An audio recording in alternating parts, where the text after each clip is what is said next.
ಮೂಡಾ ಕೇಸ್ಗೆ ಸಂಬಂಧಪಟ್ಟಂತಹ ಲೋಕಾ ಪೊಲೀಸರು ತನಿಖೆ ತೀವ್ರಗೊಳಿಸಿದ್ದಾರೆ. ಲೋಕಾ ಪೊಲೀಸರು ಮೂಡಾ ಕಚೇರಿಯ ಮೇಲೆ ದಾಳಿಗೆ ಸಿದ್ಧವಾಗಿದ್ದಾರೆ. ದಾಳಿಗೆ ಜಾರಿಯಾಗಿದ್ದ ವಾರೆಂಟ್ ಪ್ರತಿ ರಿಪಬ್ಲಿಕಾಣಗೆ ಲಭ್ಯವಾಗಿದ್ದು, ಲೋಕಾಯುಕ್ತ ಡಿವೈಎಸ್ಪಿ ಜೂನ್ 28ರಂದು ವಾರೆಂಟ್ ಪಡೆದುಕೊಂಡಿದ್ರು.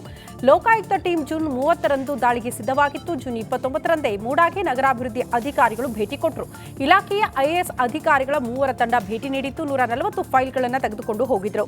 ಜುಲೈ 1ಕ್ಕೆ ಮೈಸೂರು ನಗರಾಭಿವೃದ್ಧಿ ಪ್ರಾಧಿಕಾರಕ್ಕೆ ಸಚಿವ ಭೈರತಿ ಸುರೇಶ್ ಕೂಡ ಭೇಟಿ ಕೊಟ್ಟಿದ್ರು.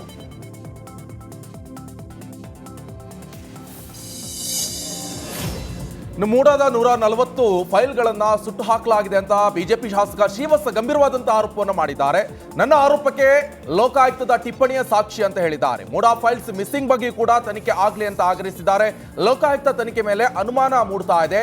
ಸರ್ಚ್ ವಾರೆಂಟ್ ಇದ್ರೂ ಕೂಡ ದಾಳಿ ಯಾಕೆ ಮಾಡಿಲ್ಲ ಅಂತ ಮೈಸೂರಿನಲ್ಲಿ ಬಿಜೆಪಿ ಶಾಸಕ ಶ್ರೀವತ್ಸ ಗಂಭೀರವಾಗಿ ಆರೋಪಿಸಿದ್ದಾರೆ. ಡೇ ಒನ್ನಿಂದನೇ ಹೇಳ್ತಾ ಇದ್ದೀವಿ, ಫೈಲ್ಗಳು ಮೈಸೂರು ಮೂಡಾದಲ್ಲಿ ಹೋಗಿದೆ, ಇಲ್ಲಿಲ್ಲ, ಎತ್ಕೊಂಡು ಹೋಗ್ಬಿಟ್ಟಿದ್ದಾರೆ, ಸುಟ್ಟು ಹಾಕಿರ್ತಾರೆ, ದಾಖಲೆಗಳೆಲ್ಲ ಸಿಗಲ್ಲ ಅಂತಲೇ ನಾವು ಹೇಳ್ತಾ ಇದ್ವಿ. ಅದಕ್ಕೆ ಪೂರಕವಾಗಿ ಪ್ರತಿಯೊಂದು ಸಿಗ್ತಾ ಇದೆ. ಲೋಕಾಯುಕ್ತದ ಸರ್ಚ್ ವಾರಂಟಿನ ಪ್ರತಿ ನೀವೇನಿವತ್ತು ತೋರಿಸಿದ್ದೀರಾ ಅದು ಅದಕ್ಕೆ ಪುಷ್ಟೀಕರಿಸ್ತಾ ಇದೆ. ಲೋಕಾಯುಕ್ತದವರೇ 140 ಫೈಲ್ ಅಂತ ಹೇಳಿದ್ದಾರೆ. 140 ಹೇಗೆ ಅವ್ರಿಗೆ ಗೊತ್ತಾಯಿತು ಅಂತ ಗೊತ್ತಿಲ್ಲ. ನಾವು ಡೇ ಒನ್ನಿಂದನೇ ಹೇಳ್ತಾ ಇದ್ದೀವಿ, ಫೈಲ್ಗಳು ಮೈಸೂರು. ಆರೋಗೆರೆ ಪೊಲೀಸ್ ಠಾಣೆ ಸಿಪಿಐ ರವಿಚಂದ್ರ ಕಬ್ಬು ಕಟಾವು ಮಾಡಿ ಸರಳತೆ ಮೆರೆದಿದ್ದಾರೆ.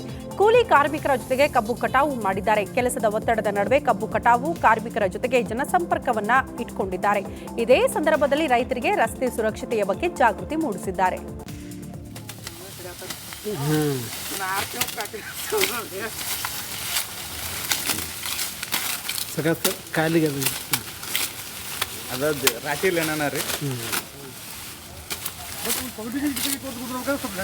ಹೌದು ಸರ್. ಇನ್ನು ಚಾಮುಂಡಿ ಬೆಟ್ಟದಲ್ಲಿ ಚಾಮುಂಡಿ ತಾಯಿ ಚಿನ್ನದ ರಥ ಮಾಡಿಸಲು ರಾಜ್ಯ ಸರ್ಕಾರ ಈಗ ಮುಂದಾಗಿದೆ. ಈ ಬಗ್ಗೆ ವಿಧಾನ ಪರಿಷತ್ ಸದಸ್ಯ ದಿನೇಶ್ ಗೂಳಿಗೌಡ ಸಿಎಂಗೆ ಮನವಿಯನ್ನ ಸಲ್ಲಿಸಿದ್ದಾರೆ. ಈ ಬಗ್ಗೆ ಪರಿಶೀಲಿಸಿ ಪ್ರಸ್ತಾವನೆ ಸಲ್ಲಿಸಲು ಕಂದಾಯ ಇಲಾಖೆ ಪ್ರಧಾನ ಕಾರ್ಯದರ್ಶಿಗೆ ಸಿಎಂ ಲಿಖಿತ ಸೂಚನೆಯನ್ನ ನೀಡಿದ್ದಾರೆ. ಅಂದಾಜು 3 ಕೋಟಿ ರೂಪಾಯಿ ವೆಚ್ಚ ಚಿನ್ನದ ರಥ ನಿರ್ಮಿಸಲು ಪ್ರಸ್ತಾವನೆ ಬಂದಿದೆ. ಲೋಕ ಅಧಿಕಾರಿಗಳಿಂದ ಸಿಎಂ ರಕ್ಷಣೆ ಎನ್ನುವ ಸ್ನೇಹಮಯಿ ಕೃಷ್ಣ ಆರೋಪಕ್ಕೆ ಸಂಬಂಧಪಟ್ಟಂತೆ ಪರಮೇಶ್ವರ್ ರಿಯಾಕ್ಷನ್ ಕೊಟ್ಟಿದ್ದಾರೆ. ಯಾವ ಅಧಿಕಾರಿ ಸಿಎಂ ರಕ್ಷಣೆ ಮಾಡೋದಕ್ಕೆ ಹೊರಟಿದ್ರು ಅಂತ ಪ್ರಶ್ನೆ ಮಾಡಿದ್ದಾರೆ. ಎಲ್ಲ ಆರೋಪಗಳಿಗೆ ತನಿಖೆಯಲ್ಲಿ ಉತ್ತರ ಸಿಗುತ್ತೆ. ತನಿಖೆಯ ವೇಳೆ ಎಲ್ಲ ವಿಚಾರವೂ ಬಹಿರಂಗವಾಗುತ್ತೆ ಅಂತ ಗೃಹ ಸಚಿವರು ಹೇಳಿದ್ದಾರೆ. ಈಗ ಯಾರೇ ತನಿಖೆ ಮಾಡಲಿ ಈ ವಿಚಾರಗಳೆಲ್ಲ ತನಿಖೆನಲ್ಲಿ ಬರಲೇಬೇಕು. IAS ಮಾಡಿದ್ರೋ, IPS ಮಾಡಿದ್ರೋ, KS ಮಾಡಿದ್ರೋ, ಅವರೆಲ್ಲ ಈಗ ಅಷ್ಟೊಂದು ಫೈಲ್ಗಳು ಎತ್ಕೊಂಡು ಬಂದಿದ್ದಾರೆ ಅವರು ಅಂತ ಅಂದಾಗ ಅದು ತನಿಖೆನಲ್ಲಿ ಗೊತ್ತಾಗಲೇಬೇಕು. ಲೋಕಾಯುಕ್ತದವ್ರು ಮಾಡಿದ್ರು ಆಗುತ್ತೆ, ಇನ್ಯಾವುದೇ ಏಜೆನ್ಸಿ ಮಾಡಿದ್ರು. ಉಡುಪಿಯಲ್ಲಿ ಹಿಂದೂ ಸಂಘಟನೆಗಳಿಂದ ಜನಾಗ್ರಹ ಸಭೆ ನಡೆಯಲಿದೆ. ಹಿಂದೂ ಕಾರ್ಯಕರ್ತರ ಮೇಲೆ ನಿರಂತರ ದಬ್ಬಾಳಿಕೆ ಖಂಡಿಸಿ ಸಭೆ ನಡೆಯಲಿದೆ. ಜಿಲ್ಲಾ ಪೊಲೀಸ್ ವರಿಷ್ಠಾಧಿಕಾರಿಯ ಸರ್ವಾಧಿಕಾರಿ ಧೋರಣೆ ಅಂತ ಆರೋಪ ಮಾಡೋದಕ್ಕೆ ಮುಂದಾಗಿದ್ದಾರೆ. ಬ್ರಹ್ಮಗಿರಿ ಸರ್ಕಲ್ನಿಂದ ಕಾಲ್ನಡಿಗೆಯ ಮೂಲಕ ಎಸ್ಪಿ ಕಚೇರಿಗೆ ಬಂದು ಸಭೆ ನಡೆಸಲಿದ್ದಾರೆ.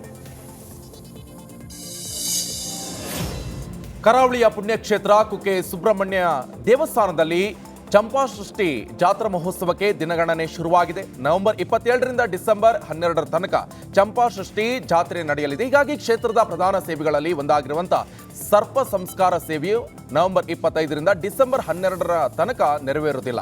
ಇತರ ಸೇವೆಗಳು ಎಂದಿನಂತೆ ನೆರವೇರುತ್ತವೆ. ಇನ್ನು ಲಕ್ಷ ದೀಪೋತ್ಸವ, ಚೌತಿ, ಪಂಚಮಿ ಮತ್ತು ಷಷ್ಠಿ ದಿನ ಕೆಲವು ಸೇವೆಗಳು ನೆರವೇರುವುದಿಲ್ಲ ಅಂತ ಶ್ರೀ ಕ್ಷೇತ್ರ ಕುಕ್ಕೆಯ ಪ್ರಕಟಣೆ ತಿಳಿಸಿದೆ. ಲಕ್ಷ ದೀಪೋತ್ಸವ ದಿನದಂದು ರಾತ್ರಿ ಹೊತ್ತಿನಲ್ಲಿ ಪ್ರಾರ್ಥನೆ ಸೇವೆ ಇರುವುದಿಲ್ಲ.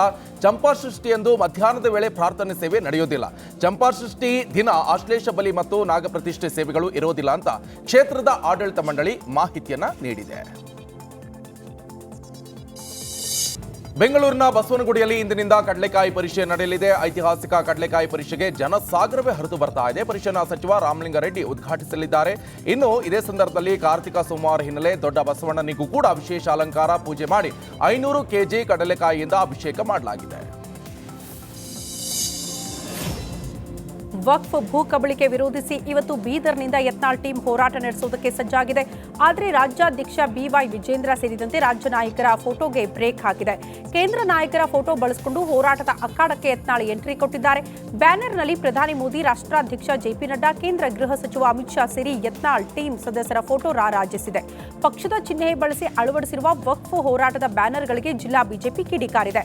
ಬ್ಯಾನರ್ ತೆರವುಗೊಳಿಸುವಂತೆ ಜಿಲ್ಲಾ ಪೊಲೀಸ್ ಇಲಾಖೆಗೆ ಬಿಜೆಪಿ ಜಿಲ್ಲಾಧ್ಯಕ್ಷ ದೂರು ನೀಡಿದ್ದಾರೆ. ಬೀದರ್ನಲ್ಲಿ ಇರುವಂತಹ ಐತಿಹಾಸಿಕ ಉಗ್ರ ನರಸಿಂಹ ದೇವಸ್ಥಾನಕ್ಕೆ ಯತ್ನಾಳ್ ಟೀಮ್ ಭೇಟಿ ನೀಡಿ ದೇವರ ದರ್ಶನವನ್ನ ಪಡೆದಿದ್ದಾರೆ. ಗೋಕಾಕ ಶಾಸಕ ಮಾಜಿ ಸಚಿವ ರಮೇಶ್ ಜಾರಕಿಹೊಳಿ ಹಾಗೆ ಅರವಿಂದ್ ಲಿಂಬಾವಳಿ, ಕುಮಾರ್ ಬಂಗಾರಪ್ಪ, ಮಾಜಿ ಸಂಸದ GM ಸಿದ್ದೇಶ್ವರ ಭೇಟಿ ಕೊಟ್ಟು ಹಲವು ದೇವಸ್ಥಾನಗಳಿಗೆ ಭೇಟಿ ಕೊಟ್ಟು ವಿಶೇಷ ಪೂಜೆ ಸಲ್ಲಿಸಿದರು. ವಕ್ಫ್ ಬೋರ್ಡ್ ವಿರುದ್ಧದ ಜನಜಾಗೃತಿ ಅಭಿಯಾನಕ್ಕೆ ಬೀದರ್ನಿಂದ ಬಿಜೆಪಿಯ ರೆಬಲ್ ಟೀಮ್ ಚಾಲನೆಯನ್ನ ಕೊಡಲಿದ್ದಾರೆ.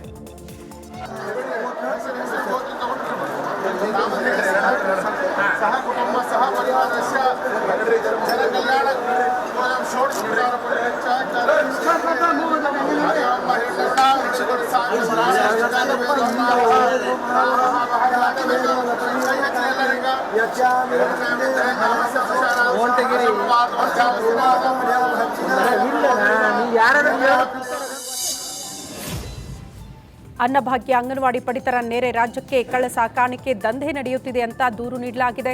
ಬಾಗಲಕೋಟೆ ಅನ್ನಭಾಗ್ಯ ಅಕ್ರಮ ಕುರಿತು ಲೋಕಾಯುಕ್ತದಲ್ಲಿ ಪ್ರಕರಣ ದಾಖಲಾಗಿದೆ. 3 ಆಹಾರ ನಿರೀಕ್ಷಕರು, 2 PSI, 12 ಜನ ಪಡಿತರ ಅಂಗಡಿ ಮಾಲೀಕರ ವಿರುದ್ಧ ದೂರು ದಾಖಲಿಸಲಾಗಿದೆ. ಅಕ್ರಮ ದಂಧೆಗೆ ಇಲಾಖೆ ಅಧಿಕಾರಿಗಳು ಸಾಥ್ ನೀಡುತ್ತಾ ಇರುವ ಆರೋಪ ಕೇಳಿಬಂದಿದೆ. ಬೆಂಗಳೂರಿನ ಬಿಬಿಎಂಪಿ ಕೇಂದ್ರ ಕಚೇರಿ ಮುಂದೆ ರಸ್ತೆ ಗುಂಡಿ ಬಿದ್ದಿದೆ. ರಸ್ತೆ ಗುಂಡಿ ಬಿದ್ದು ತಿಂಗಳಾದರೂ ಕೂಡ ಅಧಿಕಾರಿಗಳು ಮಾತ್ರ ಗುಂಡಿ ಮುಚ್ಚಲು ಮುಂದಾಗಿಲ್ಲ. ಗುಂಡಿ ಬಿದ್ದ ರಸ್ತೆಯಲ್ಲೇ ಆಯುಕ್ತರು ಓಡಾಡ್ತಿದ್ರು, ಗುಂಡಿ ಮುಚ್ಚಲು ಮುಂದಾಗಿಲ್ಲ.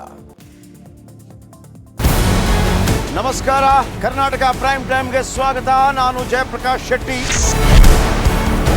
ಇಡೀ ಕರ್ನಾಡು ಇವತ್ತು ರೆಬೆಲ್ ಆಗಿ ನಿಂತಿದೆ.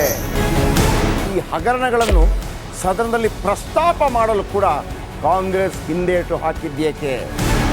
ನಿಮ್ಗೆ ಸಂಬಳ ಅದಕ್ಕೆ, ನಿಮಗೆ ವಾಹನ ಅದಕ್ಕೆ, ನಿಮಗೆ ವೆಪನ್ ಅದಕ್ಕೆ, ನೀವು ಅದನ್ನು ಸೆರೆ ಹಿಡಿಬೇಕಾಗಿತ್ತು. ನೀವು ವಿದ್ಯುತ್ ಬರ ಇದೆ ಅಂತ ಹೇಳ್ತಾ ಇದ್ದೀರಿ, ಎಲ್ಲಿ ಬರ ಇದೆ ನೀವು ಹೇಳಬೇಕು. ಪಾಕಿಸ್ತಾನ್ ಆಕ್ಯುಪೈಡ್ ಕಾಶ್ಮೀರ್ ಅದು ಎಂದೆಂದಿಗೂ ನಮ್ಮದು. 40 ಮೆಷಿನ್ಗಳು ತಂದಿತ್ತು ನೋಟ್ ಎಣಿಸುವುದಕ್ಕೆ, ಅದೇ ಹಾಳಾಯಿತು. ಮಥುರಾದ ಗಲಾಟೆ ಇದೆಯಲ್ಲ, ಅದು ಸ್ಥಳೀಯವಾಗಿ ಕೂತು ಪರಿಹರಿಸಬಹುದಾದಂಥ ಕಾನೂನಿದೆ. ಗ್ಯಾರಂಟಿ ಯೋಜನೆಯಿಂದ ನಷ್ಟ ಆಗಿದೆ, ಲಾಭ ಆಗಿದೆ, ದಯವಿಟ್ಟು ಹೇಳಿ. Dawood Ibrahim most wanted criminal ಯಾವಾಗಾದ ಅಂದರೆ ಇಲ್ಲಿ ತನಕ ಭಾರತ ದೇಶದಲ್ಲಿ ಓರ್ವ ದಲಿತ ಪ್ರಧಾನಿಯಾದಂಥ ಇತಿಹಾಸವೇ ಇಲ್ಲ. ರಿಪಬ್ಲಿಕ್ ವರ್ಲ್ಡ್ ಆಪ್ ಇದು ಕೇವಲ ಅಪ್ಲಿಕೇಶನ್ ಅಲ್ಲ, ಸಮಗ್ರ ಸುದ್ದಿಗಳ ಸಂಪರ್ಕ ಮಾರ್ಗಕ್ಕೆ ಕ್ರಾಂತಿಕಾರಿ ಬದಲಾವಣೆ. ರಿಪಬ್ಲಿಕ್ ವರ್ಲ್ಡ್ ಆಪ್ ಕೇವಲ ಸುದ್ದಿ ಅಪ್ಲಿಕೇಶನ್ ಅನ್ನ ಪರಿಚಯ ಮಾಡ್ತಾ ಇಲ್ಲ, ಬದಲಾಗಿ ಡಿಜಿಟಲ್ ಸುದ್ದಿ ಬಳಕೆಯ ಹೊಸ ಯುಗಕ್ಕೆ ನಾಂದಿ ಹಾಡ್ತಾ ಇದೆ. ಇದೊಂದು ಬ್ರೇಕಿಂಗ್ ನ್ಯೂಸ್, ಪ್ರಭಾವಶಾಲಿ ಕಾರ್ಯಕ್ರಮಗಳಿಗೆ ಗಟ್ಟಿಯಾದ ವೇದಿಕೆ. ರಿಪಬ್ಲಿಕ್ ವರ್ಲ್ಡ್ ಅಪ್ಲಿಕೇಶನ್ ಈಗ ಲೈವ್ ಆಗಿದೆ. ಗೂಗಲ್ ಪ್ಲೇ ಸ್ಟೋರ್ ಮತ್ತು ಆಪಲ್ ಆಪ್ ಸ್ಟೋರ್ ಎರಡರಲ್ಲೂ ಲಭ್ಯವಿದೆ. ಈಗಲೇ ಡೌನ್ಲೋಡ್ ಮಾಡಿ.